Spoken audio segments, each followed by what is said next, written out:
अगर एक train point A से लेकर पॉइंट बी के बीच में सफर कर रही है तो उसके लिए सबसे इंपॉर्टेंट आपके हिसाब से क्या है? आज के रेल नेटवर्क्स को देखें तो स्टेशन, सिग्नल ऐसे कई जवाब निकल कर आते हैं, लेकिन अगर एक बेसिक लेवल पर हम जाके देखें तो ट्रेन को चलने के लिए दो ही चीजें चाहिए। एक ट्रेन जो चल सके या प्रोपेल हो सके और उसके चलने के लिए रेलवे ट्रैक्स। दो चीजें हो तो ट्रेन सफर कर सकती है। लेकिन अगर इन ट्रैक्स के बीच में कोई रुकावट है, कोई बाधा है या ट्रैक्स एग्जिस्ट ही नहीं करती, तो क्या point A to point B सफर एक ट्रेन के साथ में पूरा किया जा सकता है? जवाब जो है वो सिंपल थिंकिंग के हिसाब से देखे तो नहीं निकल कर आता है। बट यही समस्या देश के अंदर थी 1860s के दशक के अंदर, जहां पर कलकत्ता से लेकर दिल्ली तक अगर आपको सफर करना है तो आपके पास में कोई रेलवे लाइन कंटिन्यूस नहीं थी। लेकिन प्रॉब्लम ये था कि कलकत्ता से इलाहाबाद तो आप जा सकते थे और फिर उसके बाद में इलाहाबाद से कानपुर भी जा सकते थे और कानपुर से दिल्ली भी, लेकिन सीधा सीधा दिल्ली से कलकत्ता नहीं। और ये इसलिए था क्योंकि यमुना नदी इन रेल लाइंस को डिवाइड करती थी और ट्रेन यमुना नदी के अक्रॉस नहीं जा सकते। इसलिए किया ये जाता था कि ट्रेन को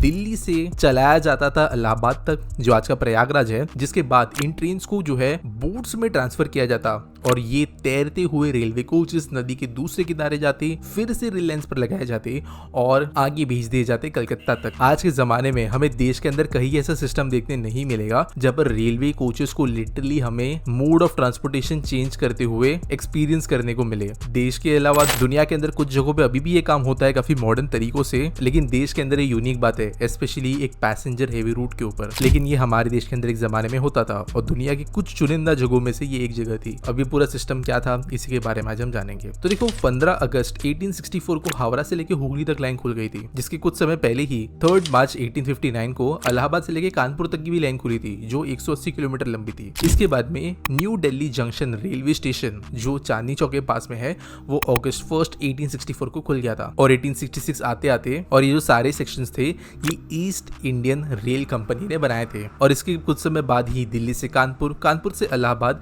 ये सफर लोगों के लिए पॉसिबल हो गया वाया ट्रेन। लेकिन इलाहाबाद में यमुना नदी के ऊपर ब्रिज बनाना एक चैलेंजिंग टास्क था। साथ साथ हुगली से लेकर डायरेक्ट जो इलाहाबाद की लाइन है उसको बनाने में भी थोड़ा समय था। और जब ये लाइन कंप्लीट हुई तभी भी ब्रिज का काम कंप्लीट नहीं हुआ था। ये काफी ज्यादा चैलेंजिंग था। लेकिन ब्रिटिश जमाने में रेलवे कंपनी जो है वो प्राइवेटली रन करती थी और इनको गवर्नमेंट गारंटीज भी होती थी, यानी अगर ये लॉस में भी चली जाए तो भी गवर्नमेंट उनको प्रॉफिटेबिलिटी अश्योर करती थी। और अगर कोई चीज नहीं चल पाई तो गवर्नमेंट उनको एक फिक्स्ड प्राइस पे खरीदने की भी गारंटी देती थी, जिसके कारण रेलवे कंपनीज को बहुत बड़े इन्वेस्टमेंट्स करना, बड़ी बड़ी रिस्क लेना, ये बिल्कुल फीजिबल था। आज के जमाने जैसा ये बात नहीं थी और इसीलिए लाइंस को तुरंत वो इस्तेमाल कर सके, इसलिए उस जमाने में एक सिस्टम को इम्प्लीमेंट किया गया जिसका नाम था रेल फेरीज। अब रेल फेरीज होती क्या है वो जरा समझते हैं। बेसिकली ये एक स्पेशलिटी बोट होती है जो काइंड ऑफ पॉन्टून्स की तरह होते हैं, यानी फ्लोटिंग बार्जेस जो होते हैं या फ्लोटिंग बड़े बड़े सेक्शंस ऑफ बोट होते हैं, जिनको इस्तेमाल किया जाता है ट्रेन के डिब्बों को पानी के अक्रॉस ले जाने के लिए।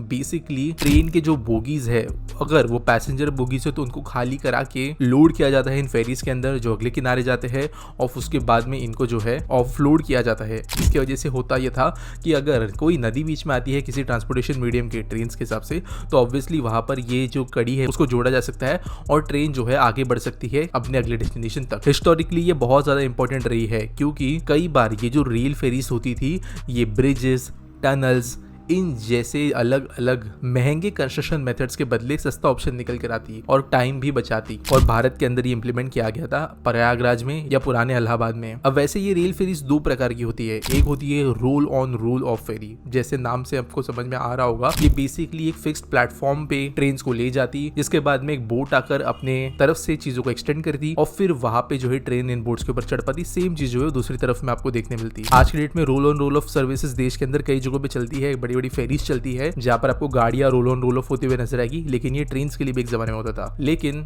दूसरा जो मेथड होता था वो था बाउश फेरी डिजाइन। बेसिकली दोस्तों, रोल ऑन रोल ऑफ के टाइम पे गाड़ी जो है वो टर्न हो सकती है, वो स्लोप्स चढ़ सकती है, वो बम्स को झेल सकती है, लेकिन ट्रेन से झेल नहीं सकती। और जो बाउश फेरी डिजाइन था वो इसी चीज को एड्रेस करता था, क्योंकि रोल ऑन रोल ऑफ में ये पॉसिबल नहीं था। बेसिकली ये एक इस तरीके की फेरी होती थी जहां पर जो रैंप इस्तेमाल किया जाता है ट्रेन को बोट के अंदर लेने के लिए वो एडजस्टेबल होता और पानी अगर कम ज्यादा स्तर में होता तो इन रैम्स को लेवल पे करने के लिए इंटरनल सिस्टम्स थे। बेसिकली ये इस तरीके से बनाई गई थी कि पानी का लेवल कुछ भी हो, रेलवे ट्रैक्स का लेवल जो है वो सेम रहेगा, जिसकी वजह से ट्रेन यहाँ पर इजीली जा सकती थी बिना किसी दिक्कत के। और जो यमुना नदी के पास में इस्तेमाल किया जाने वाला सिस्टम था प्रयागराज में, वो भी इसी तरीके का एक बाउश डिजाइन था, क्योंकि यमुना नदी का स्तर काफी बड़े मात्रा में ऊपर नीचे होता रहता था, तो एडजस्टेबल रैम्प्स होना यहाँ पर जरूरी था। ट्रेन जो है वो दिल्ली से निकलती, इलाहाबाद पहुंचती, फिर इनको खाली किया जाता, इसके बाद में इनको डिटैच किया जाता, जिसके बाद में ये चढ़ती है बोट के ऊपर, बोट के दूसरे किनारे में एग्जिट के प्रबंध होते हैं, ये निकलती है, पैसेंजर जो है वापस इसके अंदर जाते हैं और सफर आगे बढ़ता है।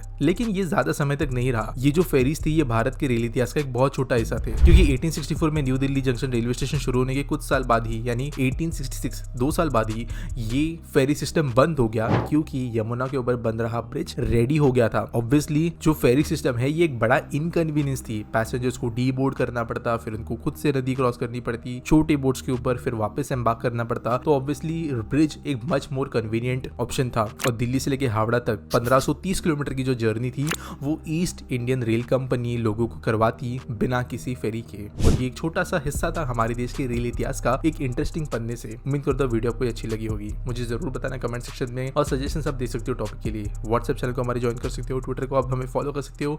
मिलेंगे अगले वीडियो में।